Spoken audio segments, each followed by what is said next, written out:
Hey, what's up, guys? It's Emoji. Now, I did yesterday two videos that I'm really proud of. I do think they are some of the most eloquent and maybe important video I made in a long time as a contribution to this community online, because it clarifies so many things. And it became so much clearer in my head when I went after the discussions with Eloy, and this is a community work, by the way. Like, this synthesis I made about the distinction between objective world to be discovered and objective reality to be discovered and narrated reality to be created is a synthesis of lots of conversation, hours and hours of conversations and video and discussions, especially in the RPG Technique Consortium group. So, I mean, I just decided to strip it down into the spectrum between, you know, these two approaches that are completely different.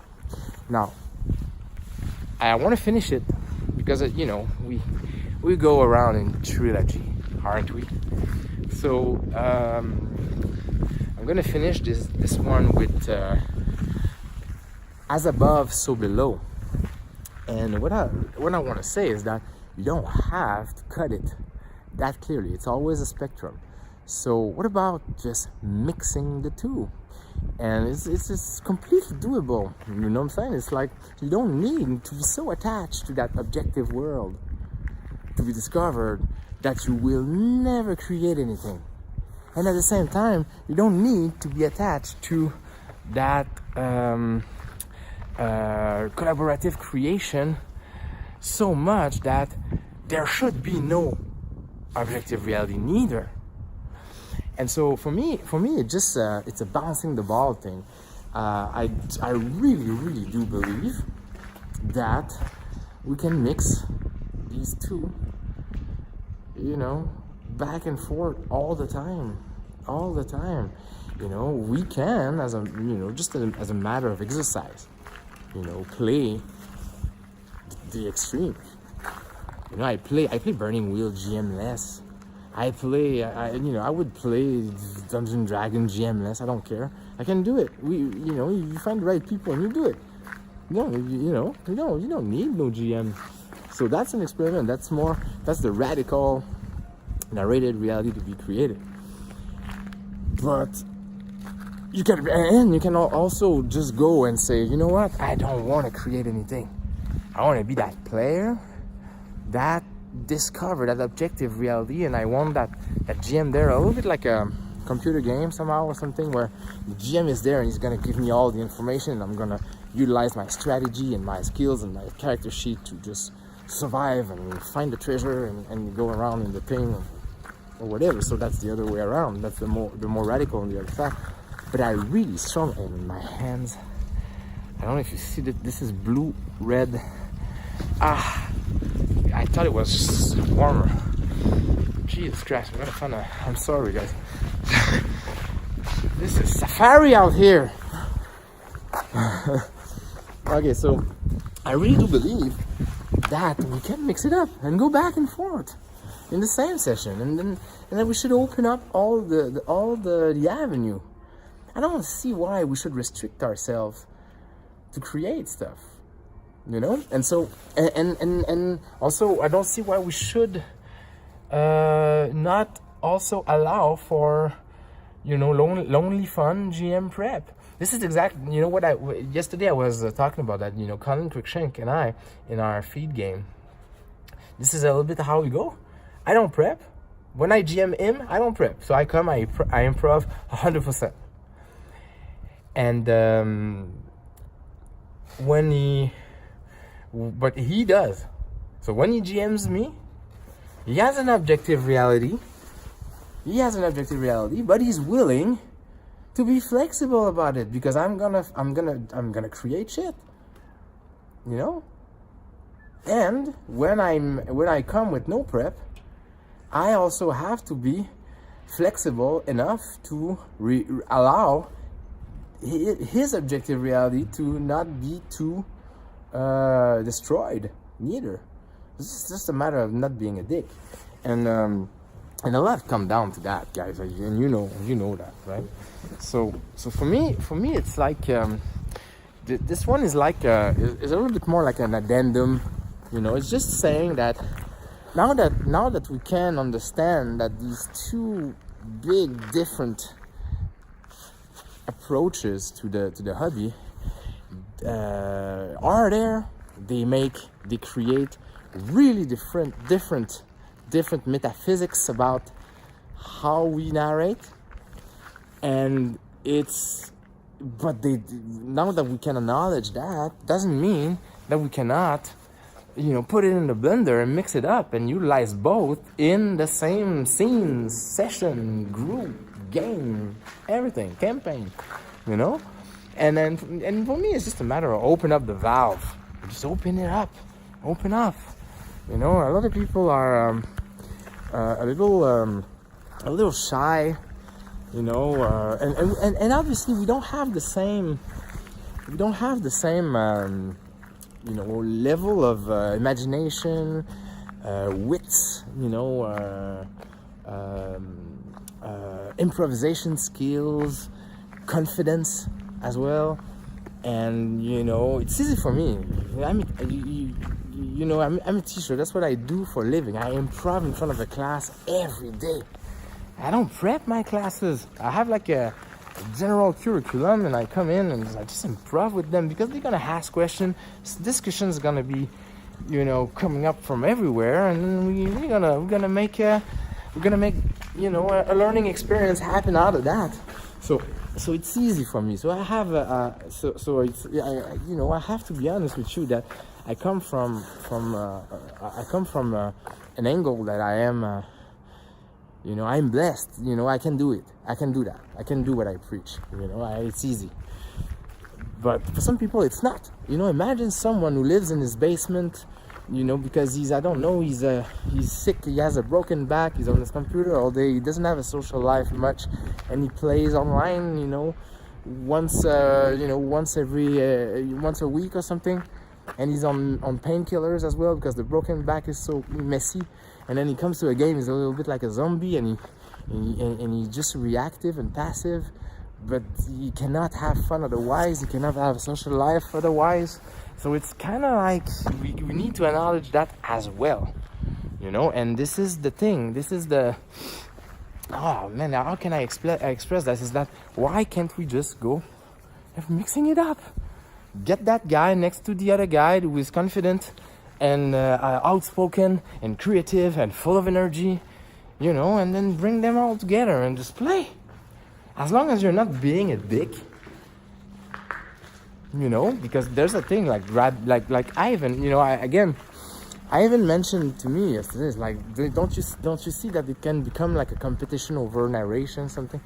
And I'm like I said, I don't see a competition at all in this hobby. It's supposed to be a collaboration, so I don't have that interpretation, or I don't assume that out of the interactions. But there is something called don't grab the mic in this hobby.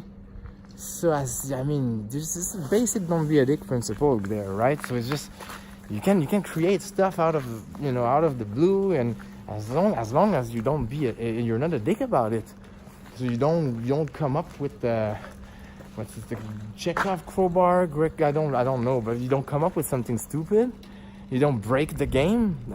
Like I've mentioned to these guys a lot of time, like Anthony and Eloy. I'm not. We play with adults. We know the genre. We understand the tone. I'm not gonna bring out an M16 in an Iron Age setting, or I'm not gonna, grab a two-handed sword by the road with these two ladies. You know what I'm saying? It doesn't make sense. So it's like so obviously I talk from a perspective like that. I come from a perspective like that where I assume that we're not dicks. I assume that we understand genre and tone. I assume that we don't want to break the game to our advantages. So maybe that's why, you know, it's so easy for me to understand. But if you play with people that you know, and I saw that you can be in a group with those power gamers guy, you know, who optimize their character and stuff, and it's all about victory and can't stand dying and stuff, and so they're gonna cheat a little, they want to take advantage a little and all that. You know, you can tell that Ron Edwards had to deal with these in the way he wrote Circle Events. So but I mean, I never dealt with that. I played as an adult, and so I don't have these scars in me. That's why I can see an environment with all that is there. You know, if I have to make a list of a couple of principles of plays, like, you know, be proactive, either if you're a GM or a player. Be kind, open-minded, listen.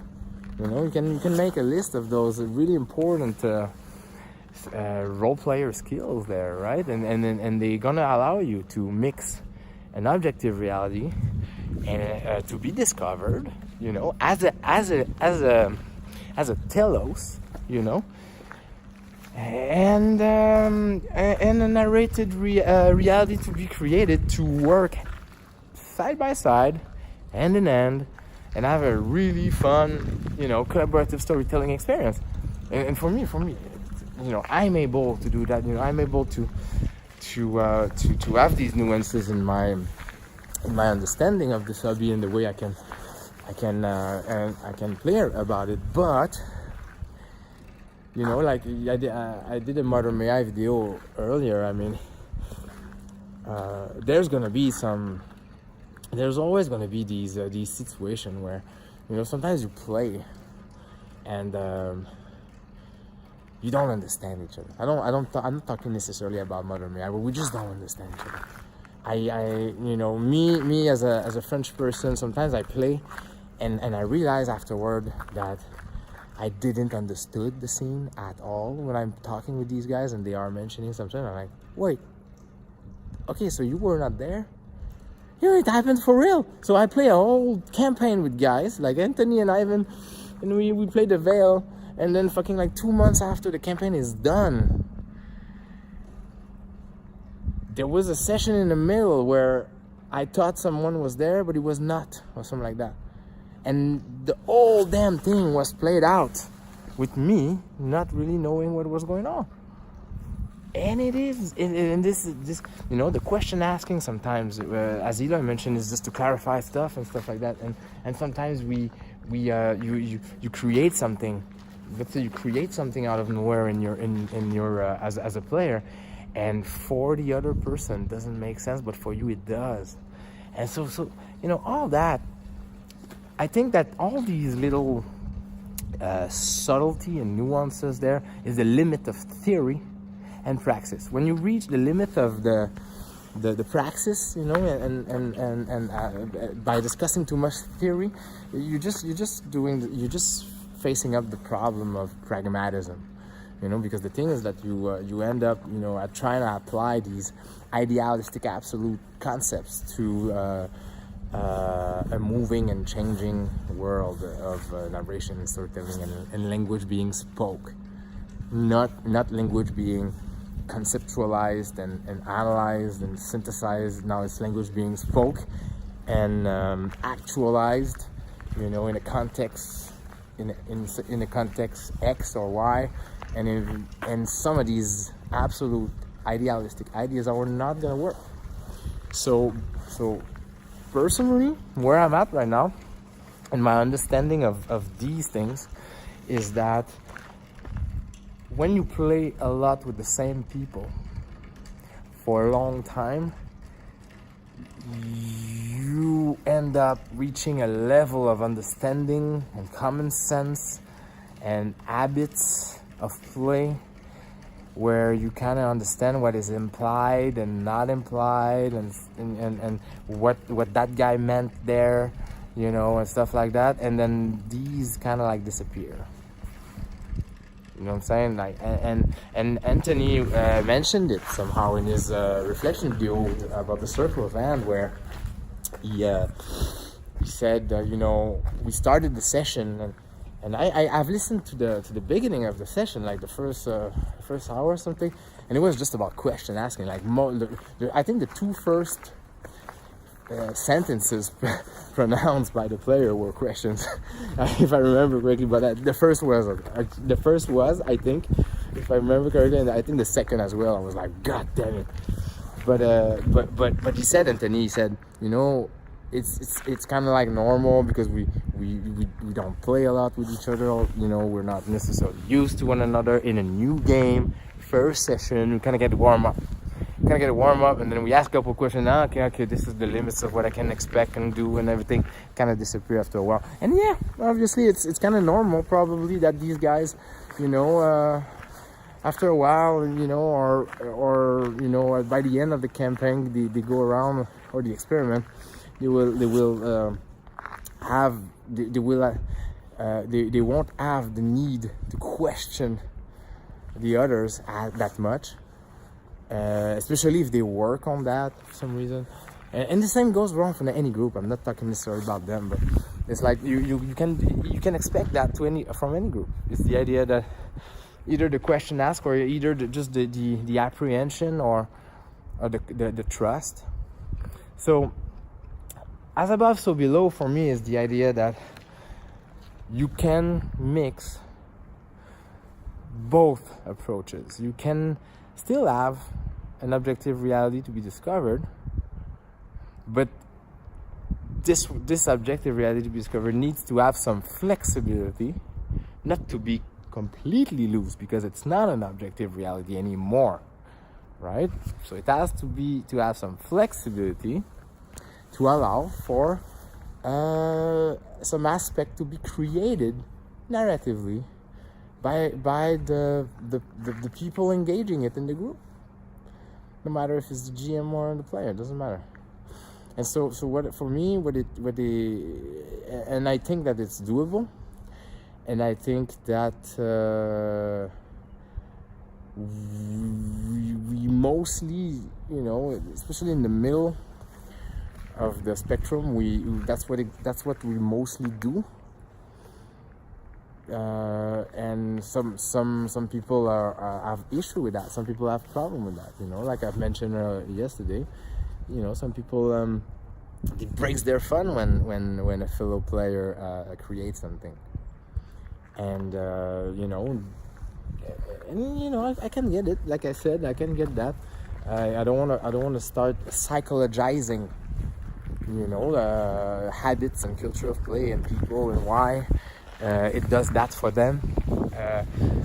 That's not the point. But we're all people, and we all have our biases and tastes and preferences and quirks and stuff, and that's what it produces. It produces these distinctions and these different ways of going about this hobby. All right, thank you for watching, and I hope this helped to create some sense and open up some new areas of discussion and problematization. All right, talk to you soon.